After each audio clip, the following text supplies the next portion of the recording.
All right, let's dive into something that honestly sounds like it's straight out of a sci-fi movie. We're talking about Microsoft's incredible and frankly kind of wild experiment to put the internet on the bottom of the ocean. So just think about this for a second. What if the cloud, the thing that holds all our photos, our emails, our entire digital lives, what if it literally lived under the waves? It's a crazy thought, right?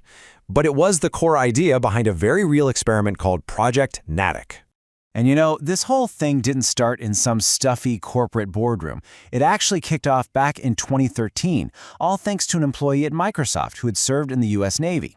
They had this thought: if a submarine can operate for decades under the ocean, why couldn't a data center? Okay, so you might be wondering, why on earth would you even want to do this? Well, it turns out that data centers on land have some pretty big problems. For one, they need a massive amount of energy just to keep cool, which leaves a huge environmental footprint. But put one underwater? Well, now you've got free, natural cooling from the sea. And even better, you could potentially power the whole thing with renewable energy from tides and waves. This idea moved from a thought experiment to a real-world project pretty fast. So it was time to take the first plunge. Phase 1. So in August 2015, they actually did it. The team deployed their very first prototype off the coast of California. And get this, they named it Leona Philpott, a character from the Halo video game series. How cool is that? Anyway, it sat 30 feet underwater for 105 days, and guess what? It worked perfectly. The basic idea was a success. With Phase 1 being a home run, Microsoft decided it was time to go bigger. Way bigger.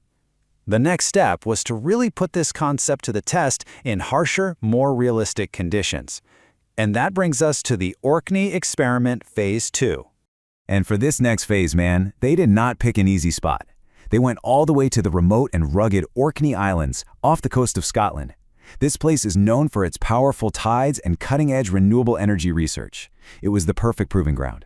And just to give you a sense of the scale here, this wasn't some tiny test. We're talking about a vessel the size of a standard shipping container, and packed inside were 864 servers.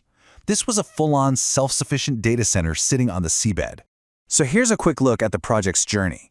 From that initial spark of an idea in 2013 to Phase 1 hitting the water in 2015, then the big one, the Orkney deployment in 2018. 2 years later, in 2020, they bring it back to the surface to check out the results. But that last date, 2024, well, that's where the story takes a turn. But first, let's talk about the results. Because what they found after that data center spent 2 years on the ocean floor was pretty mind-blowing.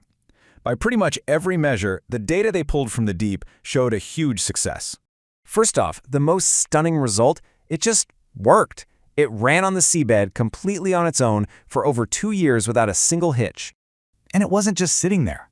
This underwater data center was actually put to work on a really critical global problem. It was processing complex data for the Folding at Home program, contributing to COVID-19 vaccine research. But here's the real kicker, the part that probably got the engineers really excited. The hardware was incredibly reliable. You see, on land, servers fail because of stuff like oxygen corrosion, humidity, temperature swings. But inside Natick's sealed, nitrogen-filled environment, the server failure rate was only 1/8 of a comparable data center on land. That is a massive improvement. And people were noticing.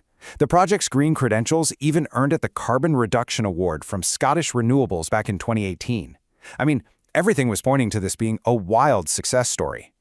So, with these amazing results, it's more reliable, it has a lower carbon footprint, it's totally practical. You'd think this is the future, right? Well, that brings us to the final and definitely the most surprising chapter of this story. After they brought the vessel up in 2020, all the data was analyzed, and everyone hailed it as a huge win. You'd assume the next step would be to start deploying these things all over the world. But then came the twist. Yep, in 2024, it was confirmed. Project Natick was over. Microsoft stated the project was inactive and that it had 0 servers operating underwater. After all that success, they were just logging off. For good. So, what happened? Microsoft hasn't given one single reason. We can guess, though. Maybe the logistics and cost of building and maintaining thousands of these things at scale was just too much. Or maybe they just learned what they needed to know about reliability and applied those lessons to their new data centers on land. Whatever the reason, you can't deny the project's legacy. And its influence is already being felt in some really important places. The U.S. Department of Energy actually cited Project Natick in a report, basically pointing to it as a key example of how marine energy could power the data centers of the future. The idea is officially out there, and people are taking it seriously.